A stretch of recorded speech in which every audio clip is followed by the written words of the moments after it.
کے ساتھ بنایا ہے وہی میرا گھر ہے۔ آتی ہے ندی فراز کوہ سے گاتی ہوئی، فراز کا مطلب بلندی ہوتا ہے۔ آتی ہے ندی فراز کوہ سے گاتی ہوئی، پہاڑ کی بلندی سے ایک ندی جھومتی اور گاتی ہوئی نیچے کی طرف آ رہی ہے۔ کوثر و تسنیم کی موجوں کو شرماتی ہوئی، اور اس کی موجیں کوثر و تسنیم کی موجوں کو شرماتی ہیں، کوثر و تسنیم کا سا منظر پیش کرتی ہیں۔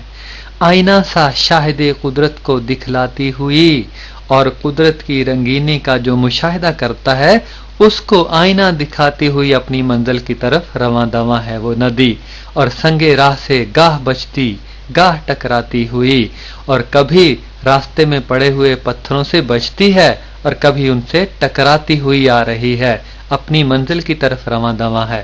اور چھیڑتی جا اس عراق دل نشیں کے ساز کو، عراق ایک خاص قسم کا راگ، چھیڑتی جا اس عراق دل نشیں کے ساز کو، ندی کی طرف مخاطب ہے کہ تو اس خوبصورت ساز کو چھیڑتی جا، رواں دواں اپنی منزل کی طرف چلتی جا۔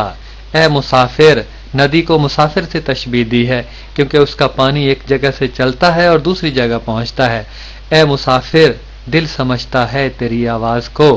اے ندی کا بہتا ہوا پانی، تو خاموشی کے ساتھ بہہ رہا ہے، تو بڑی دلنشیں انداز میں بہہ رہا ہے، اور تیری خاموشی کو ایک اہل دل ہی سمجھتا ہے جو تجھے دیکھ رہا ہے۔ لیلئی شب کھولتی ہے آگے جب زلف رسا، لیلئی شب رات کا اندھیرا، زلف رسا لمبی زلفیں، رات کا سیاہ اندھیرا جب اپنی لمبی زلفیں بکھیرتا ہے، لمبی زلفیں کھولتا ہے تو کیا ہوتا ہے؟ دامن دل کھینچتی ہے آبشاروں کی صدا، جو آبشاروں کی آواز ہے، پانی کے جھرنوں اور چشموں کے گرنے کی آواز دل کو اپنی طرف کھینچتی ہے۔ وہ خاموشی شام کی جس پر تکلم ہو فدا، اور شام کی وہ خاموشی، شام کا منظر جس کی وہ خاموشی جس پر ہزارہا کلام قربان کر دیے جائیں، وہ درختوں پر تفکر کا سما چھایا ہوا، اور شام کے وقت ایسا لگتا ہے کہ درختوں پر فکر و تدبر کا سما چھایا ہوا ہے، فکر و تدبر کرتے ہوئے نظر آتے ہیں۔ کانپتا پھرتا ہے کیا رنگ شفق کوہسار پر، اور شام کے وقت شفق کا رنگ، سرخی مائل رنگ پہاڑ پر کانپتا ہوا پھر رہا ہے۔ خوش نما لگتا ہے یہ غازہ تیرے کوہسار پر، اور تیرے پہاڑ پر یہ خوش نما جو میک اپ ہے، میک اپ کرنے کے لیے سرخی پاؤڈر لگایا جاتا ہے، اور یہ جو سرخی اور پاؤڈر جو شام کے وقت نے، شفق نے تجھ پر لگا دیا ہے، غازہ کر دیا ہے، وہ کتنا خوبصورت منظر پیش کرتا ہے۔ آخری بند میں علامہ اقبال ہمالہ سے مخاطب ہوتے ہیں اور کہتے ہیں کہ اے ہمالہ، داستاں اس وقت کی کوئی سنا، تو بہت پرانا ہے، بہت صدیوں پہلے سے ہے، کوئی گزرے ہوئے وقت کی کہانی سنا۔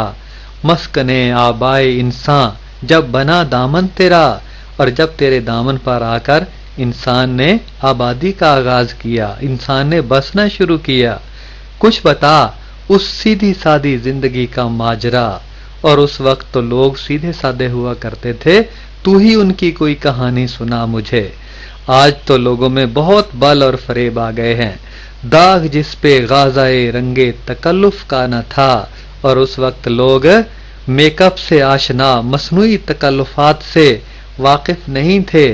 اس وقت کی کوئی کہانی سنا دے، ہاں دکھا دے اے تصور پھر وہ صبح و شام تو۔ اپنے تصور کے سہارے سے علامہ اقبال ہمالہ سے مخاطب ہیں کہ ہاں دکھا دے اے تصور پھر وہ صبح و شام تو، اس صبح و شام کا تصور میرے سامنے مجھے دکھا دو۔ کون سا؟ دوڑ پیچھے کی طرف اے گردش ایام تو، اے زمانے کی گردش ذرا پیچھے کی طرف دوڑ، جہاں لوگ سیدھے سادے ہوا کرتے تھے، خلوص تھا، پیار تھا، محبت تھا، اور آج تو بہت تکلفات آ گئے ہیں۔ دنیا جو ہوا و ہوس کے پیچھے پڑ گئی ہے، ذرا وہ منظر، وہ بہار، وہ خوبصورتی، اس ماحول کی طرف ہے تصور، مجھے لے کر چل۔